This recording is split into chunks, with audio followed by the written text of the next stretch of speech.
Welcome to Attican Plays Railway Empire.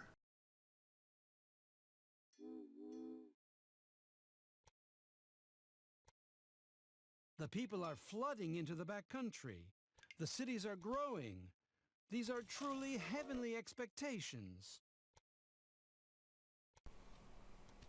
All right, hi, this is Attican, and welcome to part 3 of our playthrough of the Coffee Barons scenario from the Crossing the Andes DLC. And this is a continuation of the one I called the Do-Over. I won't be marking the rest of these as do-over because we're in new territory now. We're going to take that the do-over version, which is played more what I would call my style of play with my kind of track and just the way I like to play. I got out of that trying to play the way other people like to play, and dropped that crap and went back to playing the way I like to play. So we're picking it up here in heavy city building mode, and we've got a goal to build 8 cities to a population of 60,000. And as you know, I've got lots of techniques around 2 city clusters, 3 city clusters, 4 city clusters. We're going to set up a 2 city cluster here in a minute, rather classic one, and we're also going to use warehouses. So up to this point, as I noted on the last video, I haven't used a single warehouse on this map. And I explained that warehouses are too expensive, too slow to set up when your money is really tight. But once you get some funds going, see that $1,000,000 up there? Once you start racking up some money and you got a strong economic footprint and you got some money rolling into the bank, then you can start using warehouses and get your lines nice and neat and organized, and think about how you want to use the warehouse to promote your growth or to move goods around, or whatever you want to do. So we've still got 6 cities that we're trying to get up to the right size: Porto Alegre, Uritiba, Sao Paulo, Rio de Janeiro, Uberaba, and Contagem. And those they're doing fine. We've got a promoter actually running over in Uberaba right now, which is helping with the growth, and the rest of them are growing, and we're looking good there. So as long as we keep the basics coming in there, which on this map that would be corn, logs, fish, chicha, and meat. And remember, I'm just calling chicha beer. So beer and meat. So those are the things that you have to have for your basic city growth. And occasionally you'll have to throw one more thing in there, maybe to help them out. A little coffee, a little some sugar. Sugar's nice. Sugar's a great one because that's the next one that comes up. Milk, whatever. But if you can keep those basics in there and then kind of watch them and throw one more in there, you are good to go. So right here we're setting up, we're finishing off a sugar line so that we can run sugar down to Rio de Janeiro. And that's where this line's coming up. And you'll notice what I'm doing here is I'm setting up a separate line off of a platform from Rio. But I'm also going to go out and run it out, but then merge with what you might think of as a trunk line, but I'm merging farther out. So I'm merging away from the station so that we don't have the traffic jam in close to the station as they line up single file to go in there. They'll be able to split off into which platform they want to go to earlier and have more room to stack up so that more traffic can get through there more efficiently. So this is sort of a hybrid between a totally dedicated line and a line that is, point-to-point connections, but not completely totally dedicated, because part of it will be shared by multiple trains, which is fine because your traffic out in the country is almost never a problem. It's the traffic when you get up to the city or get up to a given station, that's where you have to control your traffic. Anyway, enough of that. So once this is set up and we feel pretty good about our 6 cities, then we'll go get grab those other 2 and show you a 2 city cluster using warehouses.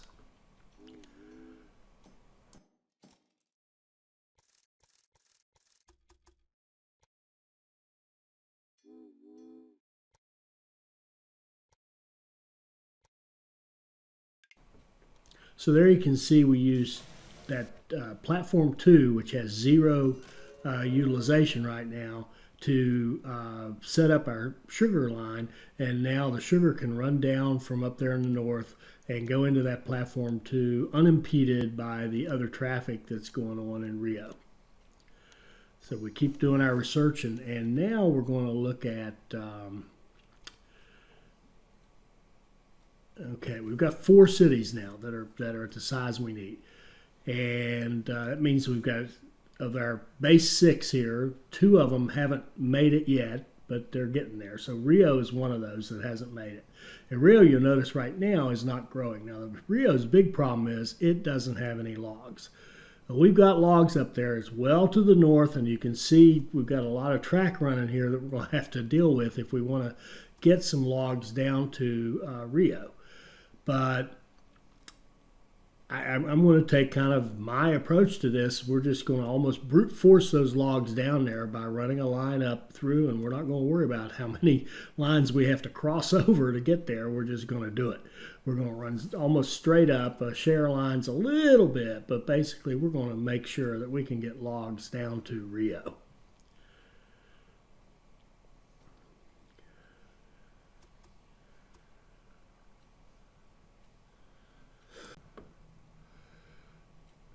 Now, before we deal with those logs, though, we notice that a computer investor has put a chocolate factory there in Sao Paulo.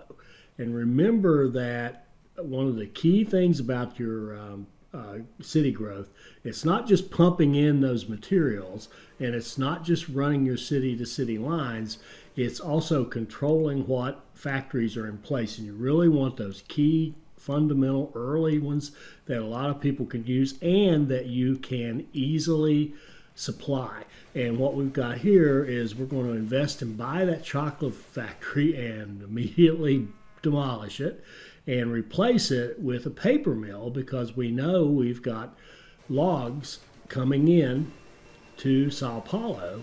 We know that we can get a good supply of logs. There you can see it's already up to 12.4 supply.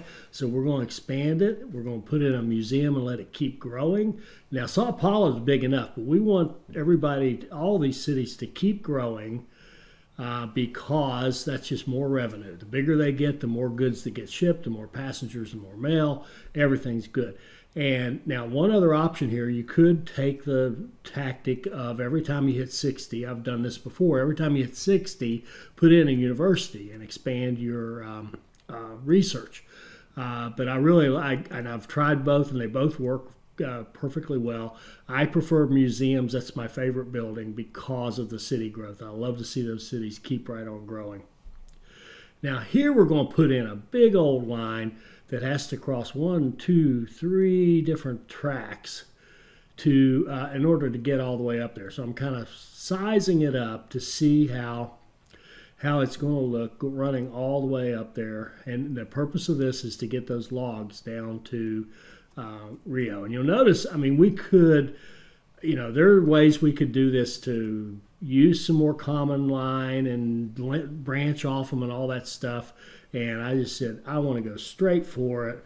I want the whole enchilada. I want to, and I want it to go straight there as quickly as we can and get and efficiently move those logs down to Rio. So you'll notice I've kind of laid it all out, and then of course you have to level it off at each of the crossings so that you can cross all the way up through there.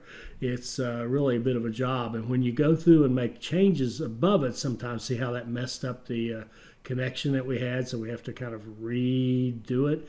And what I ended up doing here, I believe I ended up cutting this up into pieces. Yeah, I did. Now later on in a later video in this series, I'll show you how you can go ahead and run out the entire thing without having to back off like this. But what I did in this one, just to simplify it for myself and for you, is to do it in sections. So here's a section of track, and we're going to kind of run it back and anchor it, and we will accept that piece of track, and then we'll build our first crossing.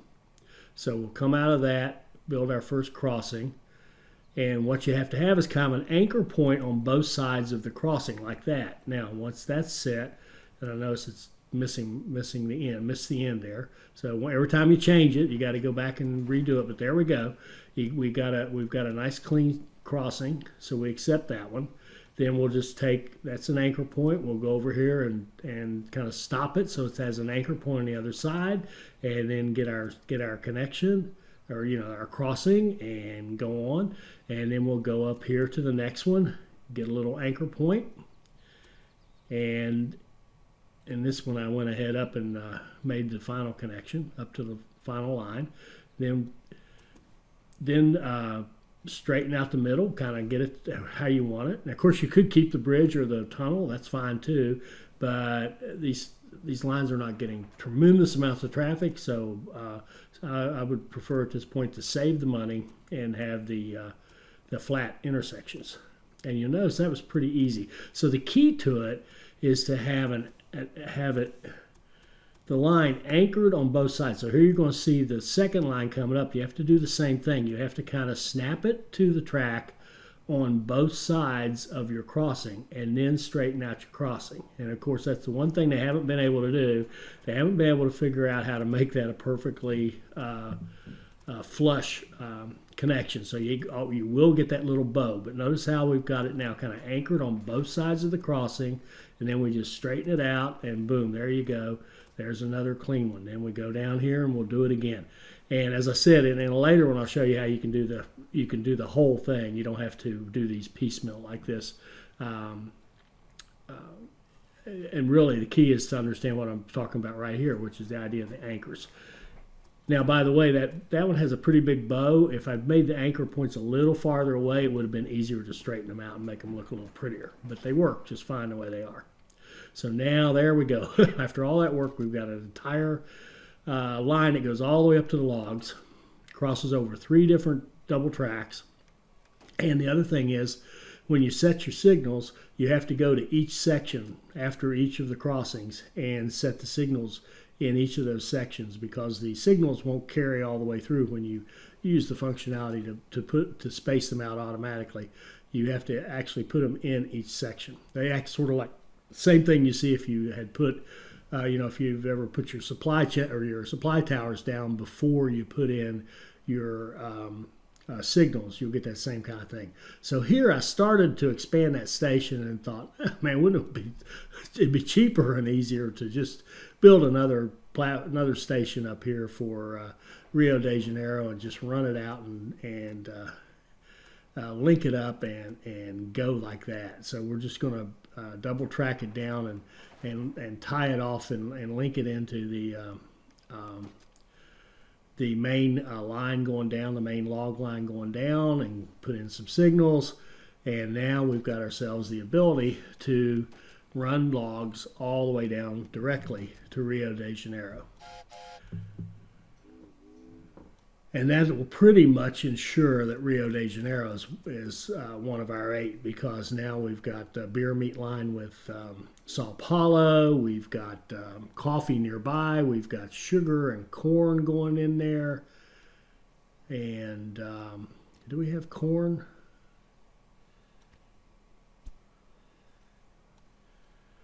All right, I'm not sure about the corn. Corn's coming overland. I know it's getting corn from overland because there's corn nearby. We've definitely got fish and sugar running down there. Now we're going to have logs running down there, so Rio will be in good shape. So that's going to give us a really good chance at having Rio grow to where we want it.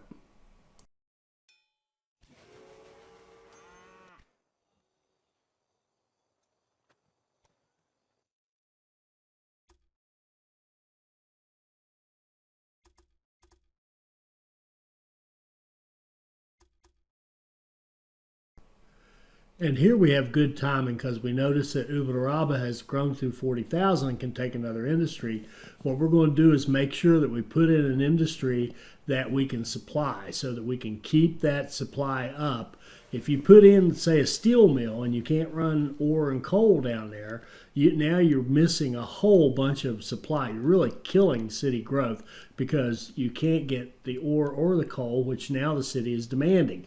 But if we put something in there that we can definitely supply, then we're good. But as I was checking to see what I wanted to put in, just as I was ready to put the furniture industry in, I mean, literally as I was bringing it down to put it in the city, the computer owner put in a chocolate factory. So here I am demolishing another chocolate factory. And by the way, this one, probably in hindsight, I could have very easily kept that chocolate factory because there's sugar running into Uberaba, and there's cocoa not too far away. I mean, I could have run it into Sao Paulo as well, but Uberaba for sure could have left it as a chocolate factory. But I was in this mode where I wanted to make sure I had something I was bringing down. So we've got our logs up here. Plus, we own this logging site up here, and we want. Well, I shouldn't have said that. We are going to own this logging site, and we're going to be able to expand it and make sure that it's producing plenty of logs for us. And we've got the trains set up on these nice direct lines to point-to-point lines to get in there and get the logs into the city. So we know we can do that furniture company. We know we can do. And look at this. Sao Paulo's already grown up again, and is ready for, it's hit the 90,000 mark. It's ready for yet another industry.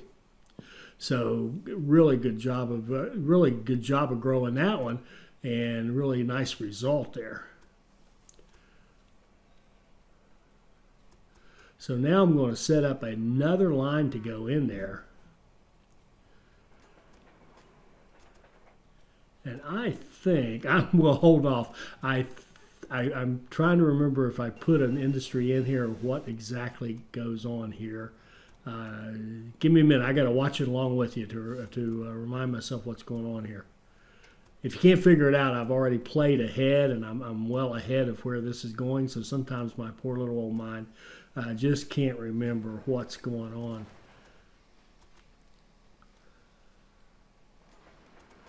All right, so we use that technique again of giving an extended run-up into a dedicated point-to-point connection down at the city station, and that way you've got room for anything going down to that platform that we've just hooked up.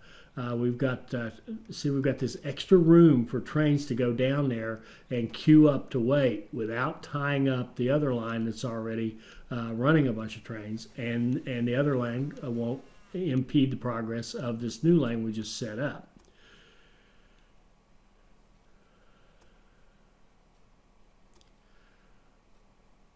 Okay, we just put in our furniture factory. That should be doing great for us. Uberaba is growing beautifully. Okay, we're into the city to city line here. So if we're going to make furniture, we've got a nice customer down there in that big old city of Sao Paulo. So Sao Paulo can consume the furniture from our furniture company up in Uberaba. And Sao Paulo can send stuff back to Uberaba, whereas before, when they were both small, they were both meat. So a meat-to-meat line is sort of, they don't help you that much. But in this case, now that we've got furniture up there in Uberaba, we can ship the furniture down to Sao Paulo and get the growth out of that and the benefit, and make money on our furniture and our logs and the whole bit, right? You see that whole owning the whole supply chain kind of a deal. And then we'll get double shipment because we'll ship the logs and get paid. We'll ship the furniture and get paid. So life is good.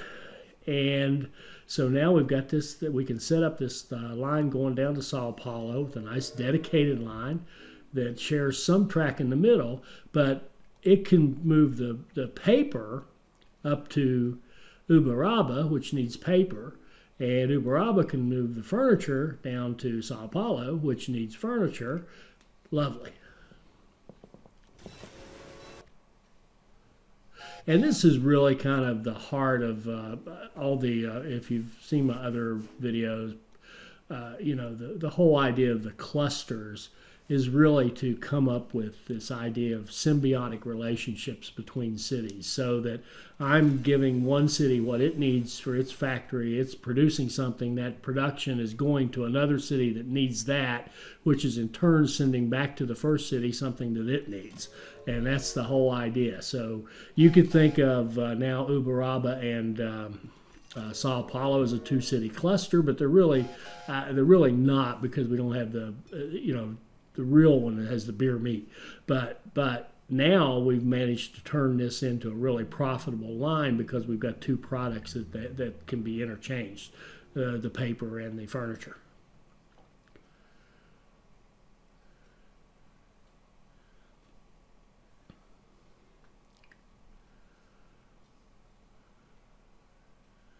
And look at that. Here's an industry in Rio de Janeiro. We are timing this out just right. And this is what, when you get into the city growth and they really start popping and you're doing it right, you really have the opportunity to ramp up big time, because now you can start putting stuff in. So now we're going to put in a publishing company in Rio. Well, that publishing company is going to be able to get paper from Sao Paulo. And now we have satisfied another need. So Rio's got the corn coming down overland, so it's getting the corn and the beer. It's getting the meat from Sao Paulo. It's getting the paper from Sao Paulo. So everything it needs is coming in there. And here we have another opportunity. If we wanted to put in yet another industry, got to wait on some money, but now we're just kind of seeing, okay, is there something we'd like to have? Now, again, when you're trying to grow these cities to 60, 80,000, avoid these in-state final things. Don't go for toys and steel and whatever it is they make out of rubber. Don't go for that stuff. Don't go for automobiles. That stuff will kill you. But go for those earliest possible industries that you can definitely staff and that you can send off to help the other cities you're connected to grow.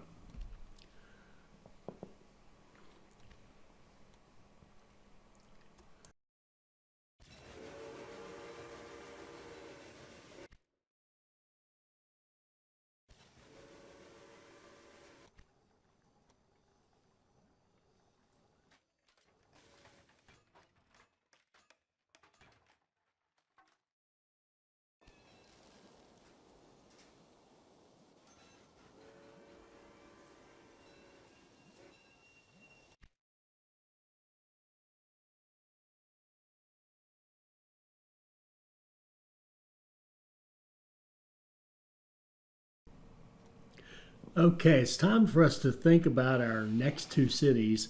And sure enough, the the computer's nice enough to just tell us what to do. It's going to give us a connection bonus for going to Montes Claros, which is where we would have gone anyway, I promise you. But with that connection bonus, now it's a done deal. So we've got meat up there. We've got beer down here in Contagé. That's a natural, and we're going to make that, of course, even better as we go along. So we expand our station out, open up another line or another platform or socket, whatever you want to call it, and now we can take our new line up to Montes Claros and hook it into that new platform that just opened up on in Contagé, and we can have a nice dedicated line running city to city line going between Contagé and Montes Claros.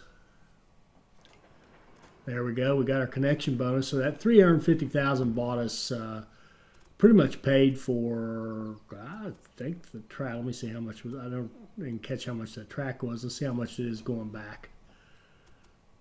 It'll be roughly the same price as it was coming down, because there aren't any bridges or tunnels to deal with. So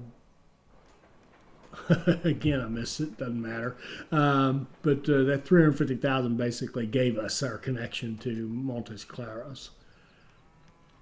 So we'll set up a city line there, and what did I do wrong here?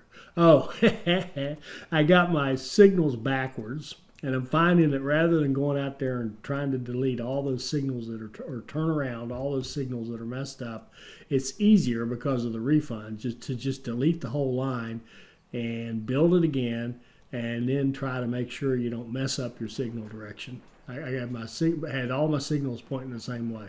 And actually what's happening here, if you look, it's pointing that way anyway. And I was really confused at this point as to why that was, because that's a brand new track that isn't connected to anything else. So why in the world is it even getting a direction? And if you'll notice, even the platform itself is showing it can only go from left to right on our screen. It can only go to the east, which is really weird. So let's see what in the world is going on here.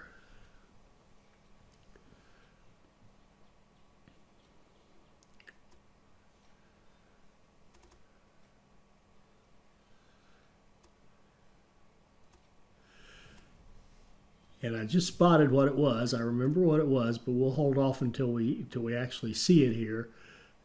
Do you have any idea what it is that's causing us to have these signals that are just have to go? And see, if I try to force it, you can't force it to go back the other way, because the way they have it programmed now, once a set of track has a direction, when you put that new signal down there, it automatically goes in the direction of the track, which is really neat. It's great it does it, but right here it's kind of going, what in the world?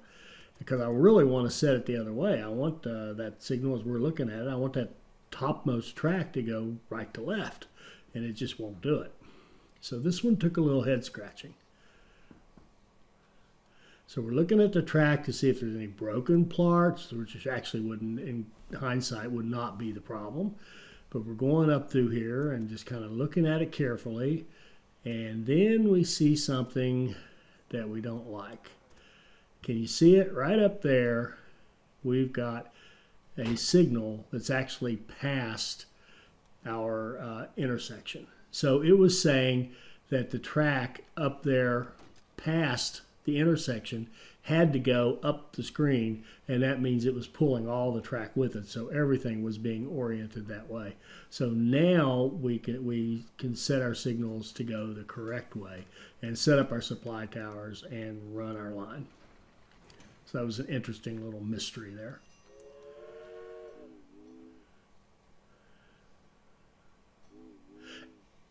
And you know what I think it came from, now in hindsight, when I accidentally put them the wrong way, then when I deleted the line, when I rebuilt it, I actually put the intersection behind the final signal that was out there. So that it all makes sense now. If making mistakes ever make sense, now they make sense.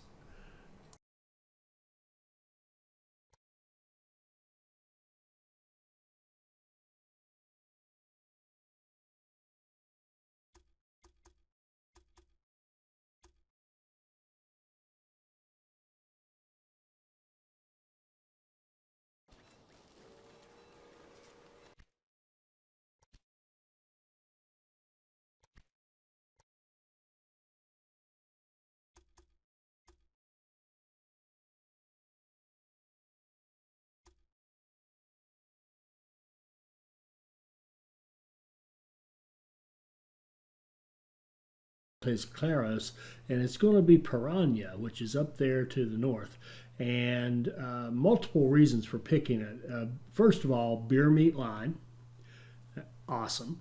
Secondly, it's got corn and sugar right near Piranha, and just up to the northwest of Piranha a little ways, there's logs. Then we've got over here to our east, we've got milk and corn, more sugar. I'm sorry, I didn't mean corn. Did I mean corn? Didn't mean corn. We have milk, more sugar, and fish over to our east. And then right between the two cities, we have cocoa. So that's a really nice setup there for city growth. That's a pretty rich environment right there between those two cities. And as promised in the last video, we're going to use warehouses to do the city growth here. And we'll get to that as soon as we hook up some meat. And the main thing to notice here are the cattle. So we're going to run cattle into Montes Claros because remember, it's got to produce the meat. And so that meat's going to get siphoned off to Contagé on that city-to-city line we just set up. But we want to make sure there's plenty of meat going over to Piranha once we get it set up in our little system so that we can have our beer meat thing going between those two cities. So let's kind of fast forward through this part. The one thing notice, of course, I put in a new station and we're doing a dedicated line to run this cattle into Montes Claros.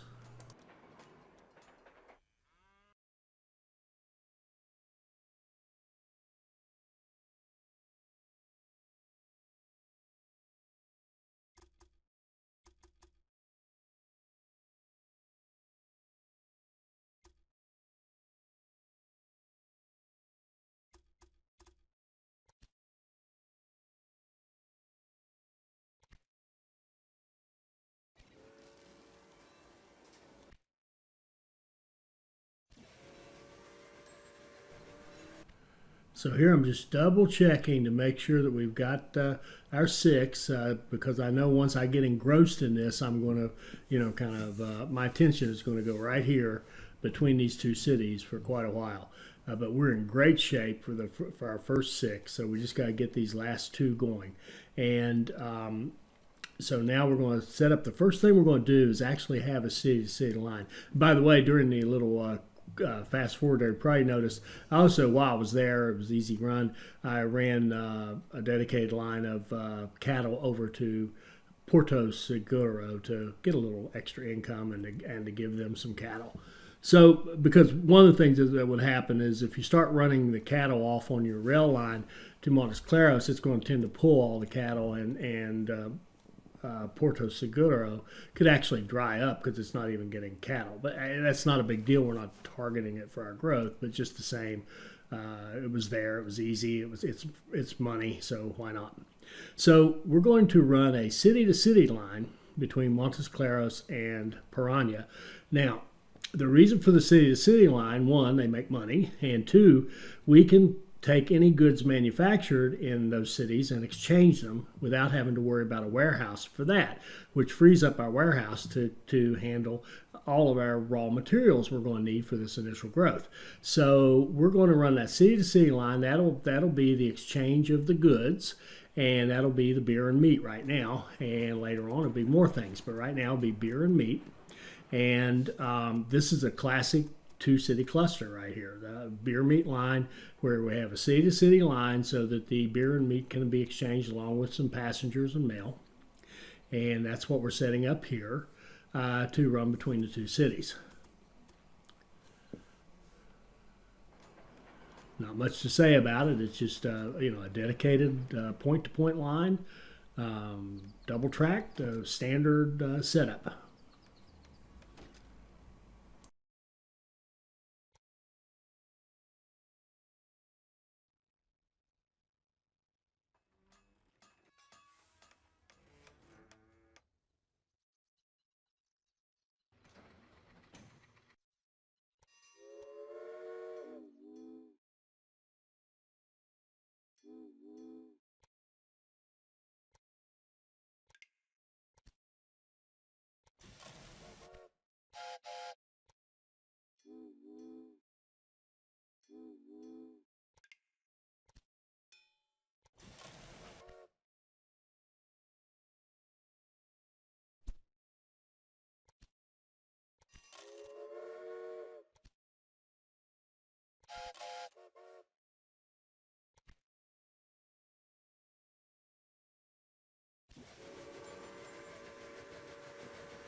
So this is kind of funny, but timing is everything. I remember I bought a chocolate factory in Sao Paulo and destroyed it and put in the paper mill. And now, lo and behold, I've turned around and put in the chocolate factory. But again, it's the timing of when these things hit. And I also know that we've got this cocoa up there to the northwest, and we've got sugar up there, so we should be able to run a profitable chocolate business here in Sao Paulo. And I didn't want it earlier because I was distracted, busy, you know, setting up other lines, and I knew that I had the logs already set up to run into Sao Paulo, so I went with a log-based industry first. Now that was kind of an expensive way to end up right back where we started, but nevertheless, so here we go. We own a cocoa plantation now, and we can run this cocoa down to Sao Paulo, make good money, ship that cocoa to Uberaba and to Rio de Janeiro and to Uritiba and make good money on that. So again, a good thing. It's a little bit of a distraction from our city building up there, but you know, when those new industries pop up, I like to grab them whenever I can.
All right, so we got our cocoa running down into Sao Paulo. We got our chocolate factory going, and now we can get back to our city building mode over here with our two-city cluster.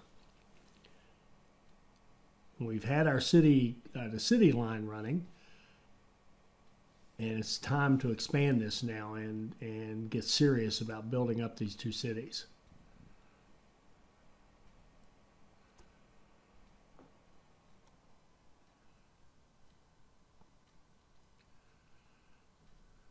So we're going to put a warehouse in, connected so that it's in the Montes Claros catchment area. Those of you who maybe haven't played with the new functionality, the warehouses now have a catchment area. So if you have that green connection to the city, it'll automatically, anything that's in the warehouse the city needs, it'll automatically draw down and use.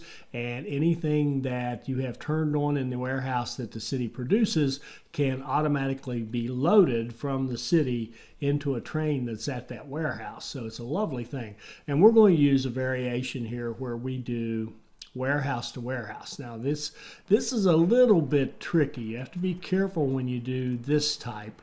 And after we get this going and you see it, I'll kind of give you a variation of this that we could have done using two warehouses, or even a third variation, where we could have used a single warehouse kind of in the middle. but wanted to use this because we've got three goods close to. Basically, the way I look at it is like this: if you want to use the two warehouse approach, it's nice if you can put half the goods from the source into one warehouse and half the goods from their source into the other warehouse, and then move them back and forth between the two city warehouses. That way you spread them out so both cities can use them, but you're not running all your raw materials into one warehouse, which can create, a lot of flow of a lot of trains coming into that warehouse and get too busy. It could get so busy that it's hard to keep it efficient. But when you can split them like this, and you're going to run we're going to run logs and corn and sugar into the Piranha warehouse, and we're going to run fish and milk and fish and milk into the Montes Claros, and then you'll see in a little bit what we do with the cocoa, which is in the middle. It's right there in the middle. And while I'm speaking of that, of course, one obvious way we could have done this is have a pass-through warehouse in the middle and have it connected so it's automatically grabbing cocoa.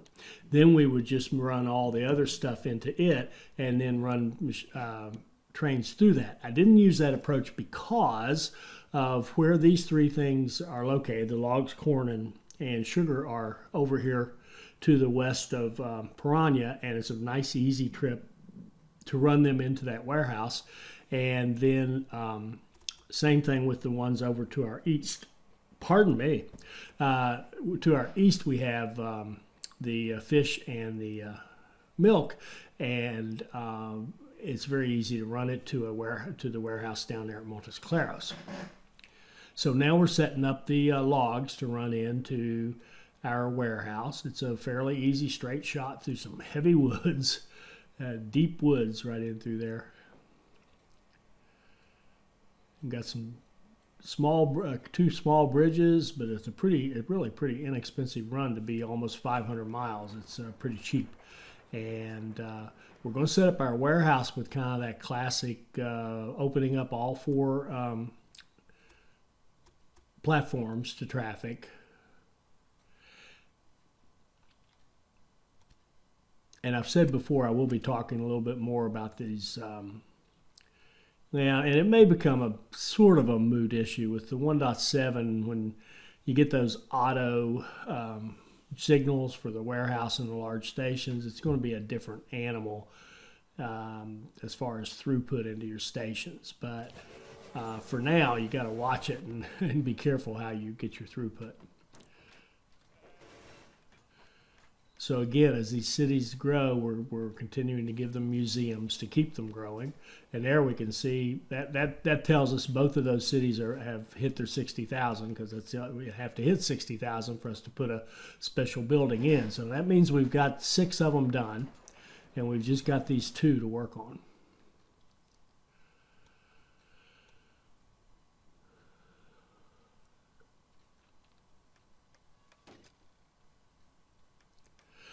So there's not a lot to say here, except obviously we're going to run goods into these warehouses. So let's move forward a little bit to where there is something to say about exactly how to use this kind of a configuration.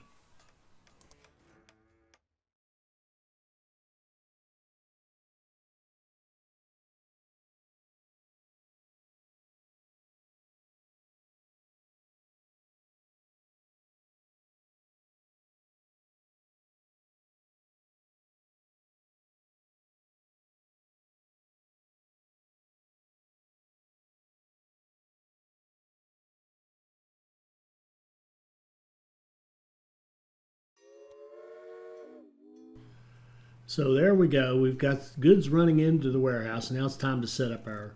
Well, actually, we're finishing up. We've got goods going into the warehouse, and we tended to put the goods into platforms 1 and 4 on both ends.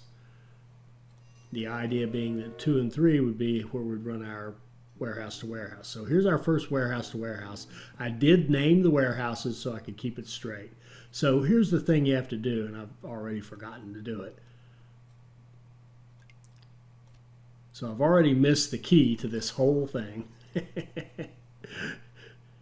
Now I'm wising up. Okay, what you have to do is at each end you have to tell it not to pick up certain things. So if you think about the piranha warehouse, we're going to take fish and milk to it on this line.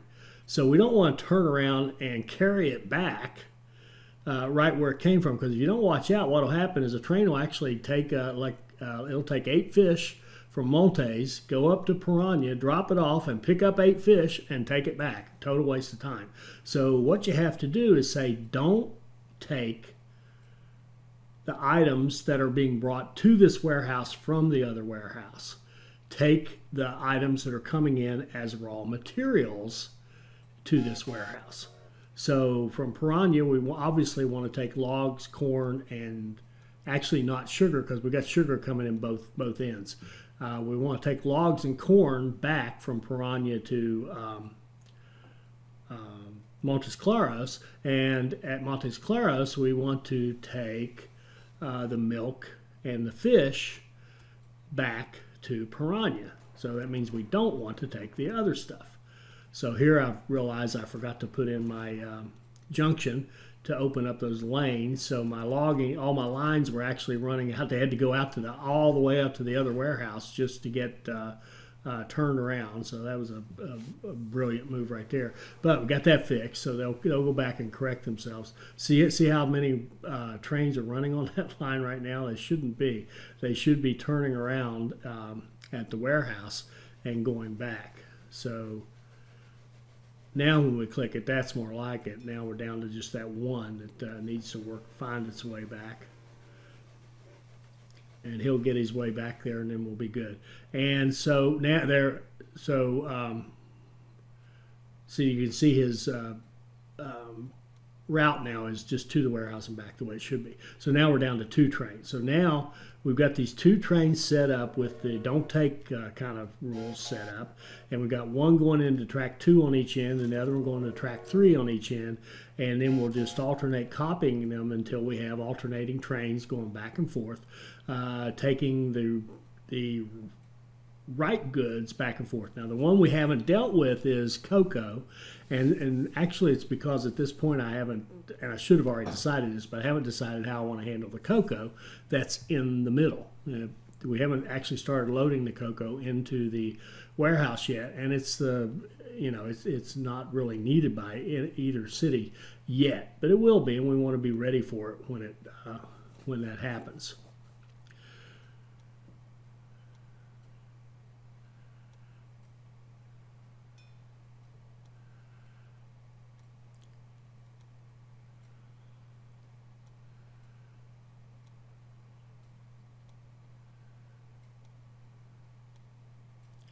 And we actually ended up setting up there to make sure they both went.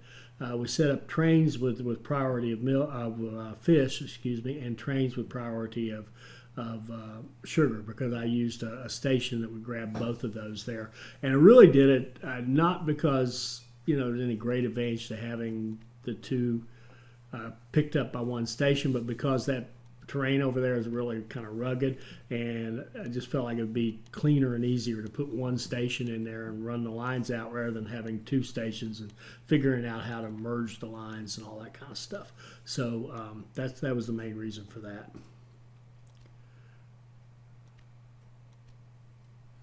So now we're actually starting to put maintenance, and what we're going to do is put maintenance on these cities that have already grown, because I'm getting tired of seeing the error messages. So we got plenty of money now, So it's time to go ahead and get our maintenance started. So I'm putting it on every station inside a city. Now you could go out. You could even put it out on your rural stations. You could do whatever.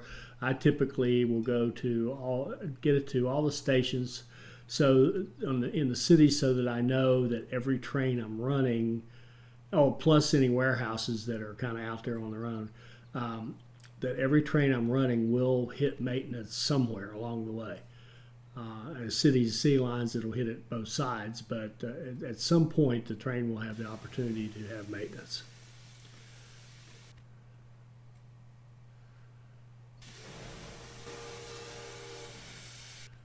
And we see our chocolate factory isn't getting cocoa yet, so why not? What's the deal? We've got some on the way. It's not coming out fast enough, so we're going to go ahead and bump up our supply so that we can get those trains loaded faster and get them down there and get the chocolate working. And really what's happening now is we've got what we need set up for our two-city cluster. So we're just going around now while it's running. It's got to just run a while and kind of hit critical mass and get those goods flowing properly for the two cities to really grow. And there you can see Montes Claros is growing.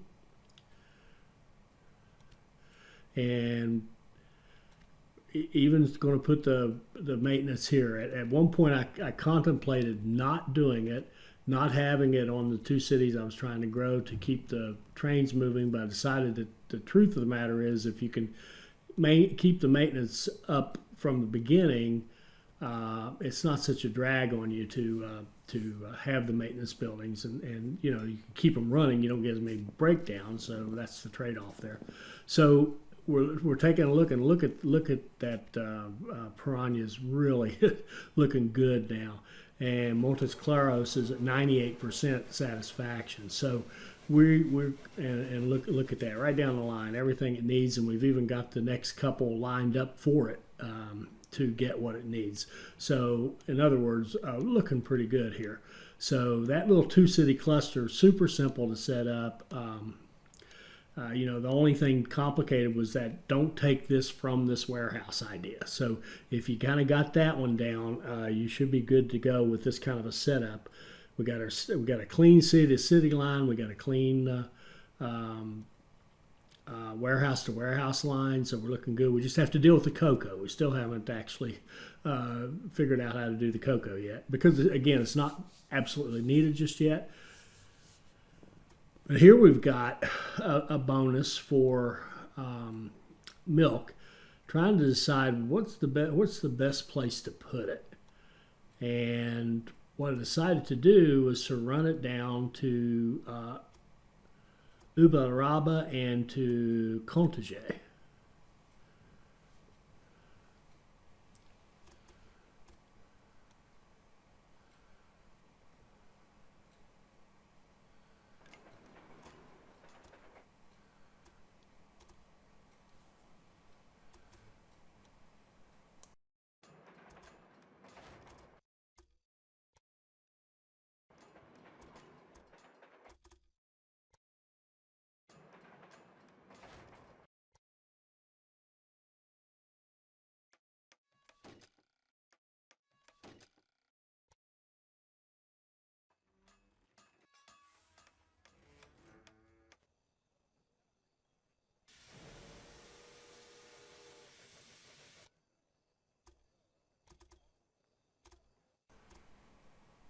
So again, the theme for this whole series, picking a nice, clean, open track to set up to run the goods in there. So the milk line will have a nice, clean line with a nice long run up into the station, and a dedicated line to run the milk in there on track 4.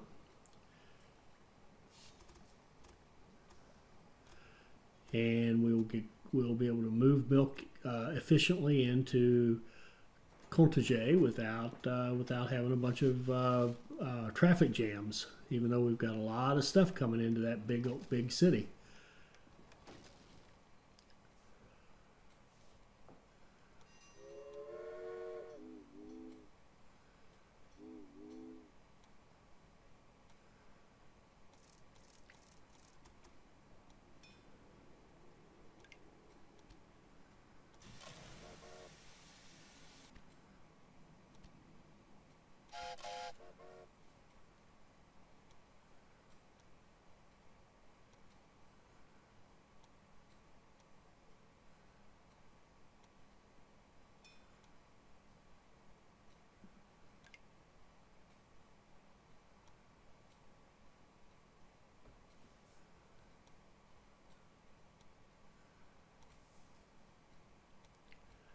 And here I just wanted to make sure I explicitly said track 4.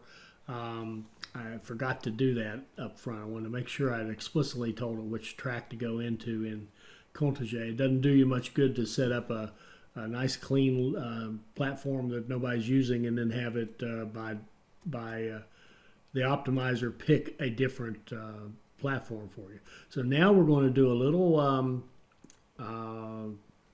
connector here so that we can go over from the milk line over to that log line that's running down to Uberaba, and now we can run, after we get this set up, we'll be able to run milk into Uberaba. So let's just let's fast forward through this. This is just kind of more of the same kind of stuff we've been doing.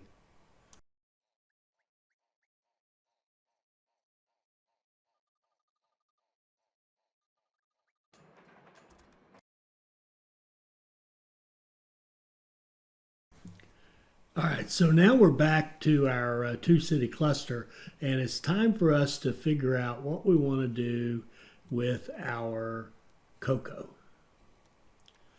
So what I decided to do is set it up so that you don't pick it up in either side. So obviously what we're going to do now is take advantage of being in the middle. We're actually going to run cocoa to both warehouses. So we're going to just distribute the cocoa out of the rural station rather than having the trains that are running back and forth take care of that distribution. So that means that that's one less thing they have to carry. So really where we are, we're going to have milk and fish going from Montes to Piranha, and we're going to have logs and corn going from Piranha back to Montes, and that's going to make it easy to distribute the goods, keep everything even, keep both cities growing, and life is good. This is this is one of any number of permutations or ways you could handle this. This one, I can tell you, it worked great, and you can see the cities are growing well, and we've only been at this we're middle. Let's see. Let me look at I took a note of when we started this. Mid-November 1905. It's 1907, so it's been about a year or so that these cities have been growing, a year and a couple of months. So now we're going to set up that line with the cocoa and run it back and dedicated line out of each of two platforms to go over to the two warehouses, and that'll give us cocoa in both warehouses, and that means, of course, both cities. And there, of course, it's amazing how many times I run those things to the wrong line. It's just it's amazing. So anyway, I've done it again. But there, I finally got it right. And again, we're just going to run lines of cocoa to each of the stations. So let's move ahead through that as well.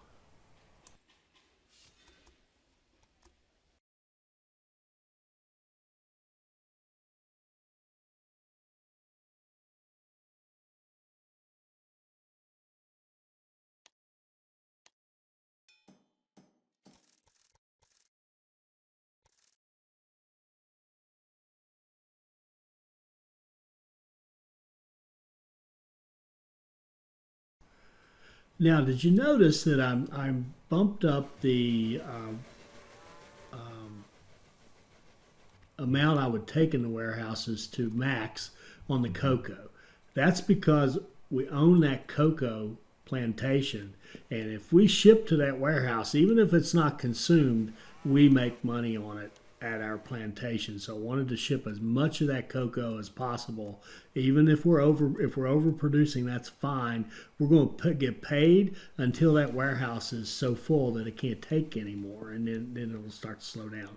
So again, here's that key thing for city growth. This is that kind of that last piece you got to look for.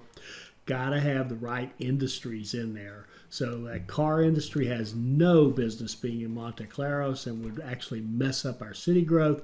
So we're going to knock that puppy down and put in something that we know we can supply, which is a furniture industry because we know we've got logs coming in. And there you go. We've got logs. We're going to bump it up to level 2, and that way it's even has a greater demand, and we know we're supplying that demand. So you can see here that we're getting good growth in piranha. But again, here's one of those industry we don't want. Now, if I've been paying a little more attention, I would have caught it and put those industries in myself, but I missed them both. So we're going to pay the price, buy the offending industry, and replace it with something we like. And here we're going to do a chocolate factory because we own that cocoa. We're pumping that cocoa in at a high rate into the warehouse. And we've already got sugar there close by that we're pumping in, so we know we can make chocolate and produce that, send that chocolate off to hopefully Montes Claros will quickly grow, which it will, and then we can start selling our chocolate to both Piranha and to Montes Claros.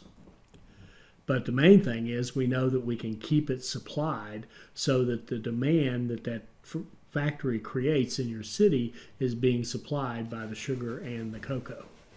So our furniture industry is being supplied, and we're 78-88% kind of growth in those places, kind of flipping through and seeing our other cities, and we can see that we're in great shape on a lot of them. Now you can notice they've also kind of leveled out. Reason they've kind of leveled out when they get up around 90 or so is, one, we haven't gone through all of them and made sure those third industries are in there actually adding value. Secondly, we don't have 3 or 4 city clusters set up so that we can supply those other goods in there, manufactured goods.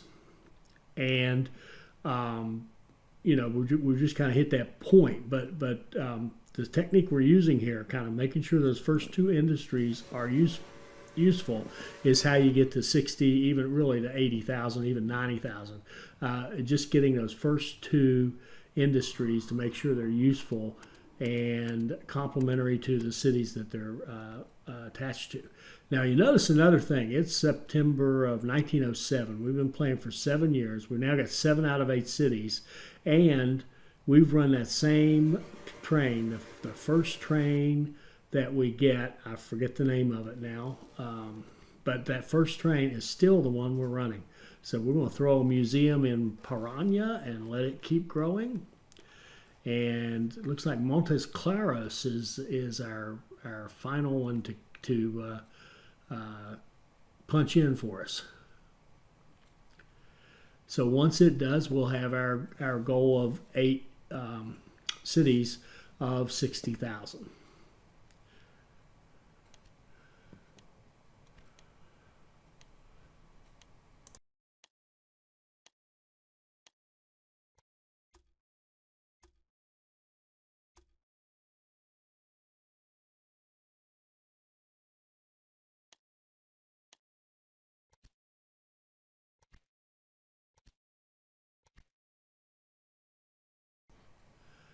And now that we've got plenty of funds, we can ramp up the production and that coffee plantation even more, make even more money, because we know that between those 2 cities, Uritiba and Porto Alegre, they can take 6 coffee a week. So we've got it pumped up to 5.5. We'll make great money on that. And here we've hit our full set of tasks now, and we're just waiting on the next set. So I'll let that pop up. We'll see what's coming up ahead of us, and we'll wrap this one up. This one's gotten a little bit too long. I have set all the wheels in motion, and all the and you can see they gave us a task of having a $25 million company value, and we've already hit it. You have to be successful in freeing our neighbors from the foreign bandits' chokehold. Who is to tell politics what is good for the people when we land barons lose our influence? Okay, so now we've got to buy out our competitors, transport some chocolate, transport some toys. We'll deal with that in our next episode. I hope you enjoyed this. I hope it'll help you become a better player, and I hope you'll join us for our next Railway Empire video. Thank you.